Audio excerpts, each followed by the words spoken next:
Hello friends, study audio books इन Hindi channel में आपका बहुत बहुत स्वागत है। मैं आज आपको हिस्ट्री प्राचीन भारत आर.एस. शर्मा की बुक का चैप्टर नंबर 1 पढ़ा रही हूँ। प्राचीन भारतीय इतिहास का महत्व। सबसे पहले तो ये बात देखनी है कि पीटी जो 2023 में हो या 2024 में हो, जब भी हुआ है 2023 का जो पीटी हुआ है उसमें जो हिस्ट्री है किस हिसाब से इन डेप्थ पूछी है। ये ऑप्शनल वाले इस बुक को पढ़ते हैं, मैंने भी ये बुक पढ़ी है, मेरा भी हिस्ट्री ऑप्शनल ही है। तो उसमें ये बात है कि इस इन डेप्थ जाना होगा। जो जिनका ऑप्शनल सब्जेक्ट भी नहीं है ना हिस्ट्री, उन्हें अगर क्वेश्चंस को सोल्व करना है, सही आंसर पर पहुंचना है, तो इन बुक्स को पढ़ना ही होगा। मैं आज आपको 1 चैप्टर पढ़ा रही हूँ, समझा रही हूँ। इस तरीके से ही आपको अपने चैप्टर पढ़ने हैं, ठीक है। अब देखिए, इसमें सबसे पहला चैप्टर है प्राचीन भारतीय इतिहास का महत्व। प्राचीन भारत के इतिहास का अध्ययन कई दृष्टियों से महत्वपूर्ण है। इससे हम जानते हैं कि मानव समुदायों ने हमारे देश में प्राचीन संस्कृति का विकास कब, कहाँ और कैसे किया। कब, कहाँ और कैसे, तो ये बात ध्यान में रखनी होगी। अब बात करते हैं, यह बतलाता है कि उन्होंने कृषि की शुरुआत कैसे की, जिससे कि मानव का जीवन सुरक्षित और सुस्थिर हुआ। इससे ज्ञात होता है कि प्राचीन भारत के निवासियों ने किस तरह प्राकृतिक संपदाओं की खोज की और उनका उपयोग किया तथा किस प्रकार उन्होंने अपनी जीविका के साधनों की सृष्टि की। हम यह भी जान पाते हैं कि उन्होंने खेती, कताई, बुनाई, धातुक्रम आदि की शुरुआत कैसे की, कैसे जंगलों की सफाई की और कैसे ग्रामों, नगरों तथा अंतर राज्यों की स्थापना की। कोई एक भी चीज़ जो आज का आधुनिक भारत है, जो आज की पृथ्वी है, तो ऐसा ही सदियों से तो नहीं रहेगा। तो ये जो चेंजेस आए, किस प्रकार चेंजेस आए, मानव सभ्यता किस तरह पनपी और उसने अपने आप को समय के साथ साथ आज आधुनिक प्राचीन भारत से आधुनिक भारत की ओर किस तरीके से वो प्रोसेस रहा, वो वही समझने की चीज़ है इतिहास, ठीक है। इसी बारे में समझना है। अब बात करते हैं, देखिए, कोई समुदाय तब तक सभ्य नहीं समझा जाता जब तक वह लिखना ना जानता हो। क्या ना जानता हो? लिखना ना जानता हो। आज भारत में जो विभिन्न प्रकार की लिपियां प्रचलन में हैं, उन सब का विकास प्राचीन लिपियों से हुआ है। कहाँ से हुआ है? जो प्राचीन की लिपियां हैं तब से। हमारी आज की भाषाओं का भी वही हाल है। हमारी वर्तमान भाषाओं की जड़ें अतीत में हैं और वे कई युगों में विकसित हुई। किसमें हुई? कई युगों में विकसित हुई। अब बात करते हैं अनेकता में एकता। प्राचीन भारत का इतिहास बड़ा रोचक है, क्योंकि भारत अनेकानेक मानव प्रजातियों का संगम रहा है। प्राक आर्य, हिंद आर्य, यूनानी, शक, हूण और तुर्क आदि अनेक प्रजातियों ने भारत को अपना घर बनाया। हर प्रजाति ने भारतीय सामाजिक व्यवस्था, शिल्पकला, वास्तुकला और साहित्य के विकास में यथाशक्ति अपना अपना योग दिया मतलब योगदान दिया। ये सभी समुदाय और इनके सारे सांस्कृतिक वैशिष्ट्य निरक्षीरवत इस तरह मिल गए हैं कि आज उनमें से किसी को हम उनके मूल रूप में साफ साफ पहचान भी नहीं सकते हैं। प्राचीन भारतीय संस्कृति की विलक्षणता यह रही है कि इसमें उत्तर और दक्षिण के तथा पूर्व और पश्चिम के सांस्कृतिक उपादान समेकित हो गए हैं। आर्य सांस्कृतिक उपादान उत्तर के वैदिक और संस्कृत मूलक संस्कृति के अंग है, तो प्राक आर्य जातीय उपादान दक्षिण की द्रविड़ और तमिल संस्कृति से आए हैं। कहाँ से आए हैं? द्रविड़ और तमिल संस्कृति से, दक्षिण की। लेकिन द्रविड़ और संस्कृतेतर भाषाओं के बहुत सारे शब्द उन वैदिक ग्रंथों में भी पाए जाते हैं जिनका काल 1500 से 500 ईसा पूर्व के बीच बताया जाता है। ये सब प्राद्वीप एवं वैदितर भारत से संबद्ध भावनाओं, संस्थाओं, उपादानों और निवासों के द्योतक है। इसी प्रकार पाली और संस्कृत के बहुत शब्द जो गंगा के मैदान में विकसित भावनाओं और संस्थाओं के द्योतक है, ठीक है। अब याद रखिए, भावनाओं वे लगभग 300 ईसा पूर्व 600 ईस्वी के संगम नाम से प्रसिद्ध प्राचीनतम तमिल ग्रंथों में मिलते हैं। इससे भारत के पूर्वांचल ने भी, जहाँ प्राक आर्य जातियाँ बसी हुई हैं, अपना योगदान किया है। यहाँ के लोग मुंडा या कोल भाषाएं बोलते हैं। भाषा वैज्ञानिकों ने यह सिद्ध किया है कि हिंद आर्य भाषाओं में फाहा, नौका, खंती यानी डिगिंग स्टिक आदि के सूचक बहुत शब्द मिलते हैं। वे मुंडा भाषाओं से लिए गए हैं। कहाँ से लिए गए हैं? मुंडा भाषाओं से। यद्यपि छोटा नागपुर के पठार में बहुत से मुंडा परिसर है, फिर भी मुंडा संस्कृति का पुरावशेष उतना नहीं है जितना द्रविड़ संस्कृति का। द्रविड़ भाषा के भी अनेक शब्द हिंद आर्य भाषाओं में पाए जाते हैं।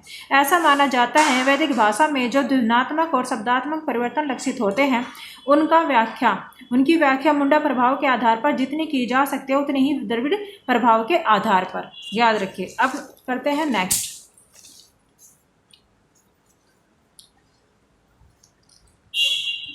भारत प्राचीन काल से ही विविध धर्मों का प्रांगण रहा है। प्राचीन भारत में हिंदू, जैन और बौद्ध धर्मों का उदय हुआ, परंतु इन सभी धर्मों और संस्कृतियों का पारस्परिक सम्मिश्रण और प्रतिप्रभाव इस प्रकार हुआ कि लोग भले ही भिन्न भिन्न भाषाएं बोलते, भिन्न भिन्न धर्मों को मानते और भिन्न भिन्न सामाजिक रीति रिवाजों पर चलते हो, पर सारे देश में सभी की एक सामान्य जीवन पद्धति है। हमारे देश में विविधताओं के बावजूद भीतर से गहरी एकता झलकती है। प्राचीन भारत के लोग एकता के लिए प्रयत्नशील रहे। उन्होंने इस विशाल उपमहाद्वीप को एक अखंड देश समझा। सारे देश को भरत नामक एक प्राचीन वंश के नाम पर भारतवर्ष, भरतों का देश नाम दिया गया और इसके निवासियों को भरत संतति कहा गया, यानी कि भारत की संतानें। हमारे प्राचीन कवियों, दार्शनिकों और शास्त्रकारों ने इस देश को अखंड इकाई के रूप में देखा। हिमालय से समुद्र तक फैली इस भूमि की उन्होंने सार्वभौम सकल देशव्यापी राजा के द्वारा शासित क्षेत्र के रूप में कल्पना की है। हिमालय से कन्याकुमारी तक, पूर्व में ब्रह्मपुत्र की घाटी से पश्चिम में हिंदू पार तक अपना राज्य फैलाने वाले राजाओं का व्यापक रूप से यशोगान किया गया है। ऐसे राजा चक्रवर्तीन कहलाते हैं। देश में इस प्रकार की राजनीतिक एकता कम से कम 2 बार प्राप्त हुई थी। ईसा पूर्व 3री सदी में अशोक ने अपना साम्राज्य सुदूर दक्षिणांचल को छोड़ सारे देश में फैलाया। फिर भी ईसा की 4वीं सदी में समुद्रगुप्त की विजय पताका गंगा की घाटी से तमिल देश के छोर तक पहुंची। 7वीं सदी में चालुक्य राजा पुलकेशी ने हर्षवर्धन को हराया, जो संपूर्ण उत्तर भारत का अधिपति माना जाता था।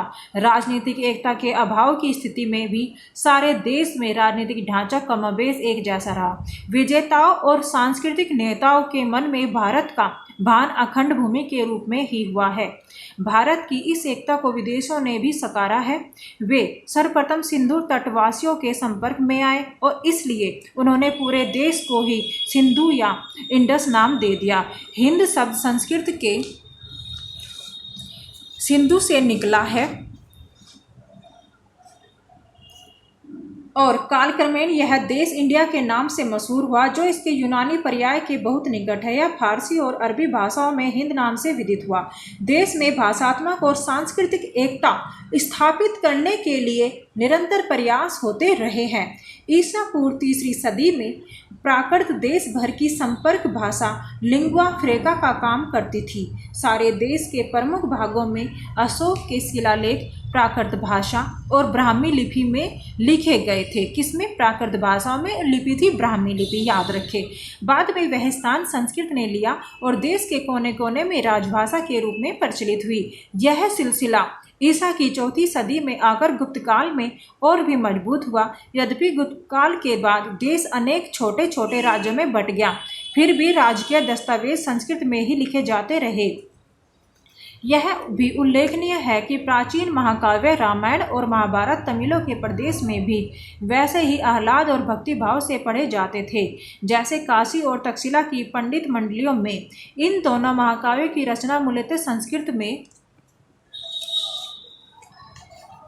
हुई थी। बाद में इन्हें विभिन्न स्थानीय भाषाओं में भी प्रस्तुत किया गया, परंतु भारत के सांस्कृतिक मूल्य और चिंतन चाहे जिस किसी भी रूप में प्रस्तुत किए जाए, उनका सार्थक सारे देश में एक सा रहा है। भारतीय इतिहास की यह विशेषता है कि यहाँ एक विचित्र प्रकार की सामाजिक व्यवस्था उदित हुई है। उत्तर भारत में वर्ण व्यवस्था या जाति प्रथा का जन्म हुआ, जो सारे देश में व्याप्त हो गई। प्राचीन काल में जो लोग बाहर से आए वे भी किसी न किसी वर्ण जाति में मिल गए। वर्ण व्यवस्था ने ईसाइयों और मुसलमानों को भी प्रभावित किया। धर्म परिवर्तन करने वाले लोग किसी न किसी जाति के थे और वे हिंदू धर्म को छोड़ नए धर्म में दीक्षित हो जाने पर भी पूर्व की अपनी जाति के कुछ रीति रिवाजों पर पूर्ववत चलते रहे। याद रखें। अब बात करते हैं वर्तमान में अतीत की प्रासंगिकता क्या है। ये आधुनिक काल में हम जिन समस्याओं का सामना कर रहे हैं उनके संदर्भ में भारत के अतीत का अध्ययन विशेष सार्थक सिद्ध होता है। कुछ लोग प्राचीन संस्कृति और सभ्यता को फिर से लौटाने के लिए आवाज उठा रहे हैं और भारत के जो अतीत के गुणगान में भाव विभोर हो जाते हैं। उन्हें कला कौशल की प्राचीन वस्तुओं के संरक्षण की उतनी चिंता नहीं है। वास्तव में वे समाज और संस्कृति का पुराना प्रतिमान स्थापित करना चाहते हैं। ऐसी स्थिति में अतीत को ठीक से समझना निहायत जरूरी है। बेशक भारत के लोगों ने जीवन के विभिन्न क्षेत्रों में प्रगति की, पर केवल अतीत की प्रगति के बल पर ही हम आज के ज्ञान विज्ञान की उपलब्धियों का मुकाबला नहीं कर सकते हैं। इसमें संदेह नहीं कि प्राचीन भारतीय समाज अन्यायग्रस्त था। वर्णों पर निचले विशेषतः शूद्रों और चांडालों पर जिस तरह से अपात्रताएं थोप दी गई थी वह आज के विचार में बड़ा ही खेदजनक है। अगर पुरानी जीवन पद्धति में परिवर्तन न लाया जाए तो स्वभावतः वे सारी विषमताएं भी सर उठाएंगी ही। भारत में सभ्यता के विकास की धारा इन सामाजिक भेदभाव की वृद्धि के साथ साथ बही है। प्रकृति मूलक और मानव मूलक कठिनाइयों पर विजय पाने में हमारे पूर्वजों को जो सफलता मिली है उससे हमें भविष्य के लिए प्रेरणा मिलती है। पर अतीत को पुनः लौटाने का अर्थ होगा उन सामाजिक विषमताओं को कायम रखना जिनके कारण हमारा देश चिरकाल से दुर्दशाग्रस्त रहा है। इसलिए सही ढंग से अतीत का मर्म समझना आवश्यक है। प्राचीन, मध्य और उत्तर काल की बहुत सी रूढ़ियाँ वर्तमान काल में भी हमारा पीछा करती आई है। पुराने लोकाचार, मान्यताएं, सामाजिक रीति रिवाज और धार्मिक कर्मकांड विधियाँ लोगों के मन में इतनी गहराई तक पहुंची हुई है कि इनसे छुटकारा पाना आसान नहीं है। दुर्भाग्यवश ये पुराने दुराग्रह व्यक्ति और राष्ट्र दोनों के विकास में भीतर से अवरोध उत्पन्न करते हैं। इस तरह की बातों को उपनिवेशीय परिस्थिति में जानबूझकर बढ़ावा दिया जाता रहा। जब तक समाज में अतीत के ऐसे दुराग्रह को दूर नहीं कर देंगे तब तक भारत तीव्र गति से आगे नहीं बढ़ सकेगा। जातिवाद और संप्रदायवाद हमारे देश को जनतांत्रिक रास्ते से एकता कायम रखते हुए आगे बढ़ने देने में बाधा डाल रहे हैं। जाति व्यवधान और पूर्वाग्रह पढ़े लिखे लोगों के मन में भी शारीरिक श्रम की प्रतिष्ठा को घुसने नहीं देती और अपने सामान्य हित में हमें एकताबद्ध नहीं होने देती। महिलाओं को नागरिक अधिकार भले ही मिल गए हों लेकिन समाज में युगों से दबी रहने के कारण वे अपनी भूमिका निभाने में समर्थ नहीं हुई है। निम्न वर्ण के लोगों का भी यही हाल है। प्राचीन भारत के अध्ययन से हम तह में बैठ कर पता लगा सकेंगे कि इन दुराग्रहों की जड़ें कहाँ हैं। हम उन कारणों को ढूंढ निकाल सकेंगे जिन पर जाति प्रथा और महिला की पराधीनता टिकी हुई है और संकीर्ण संप्रदायवाद को बढ़ावा मिल रहा है।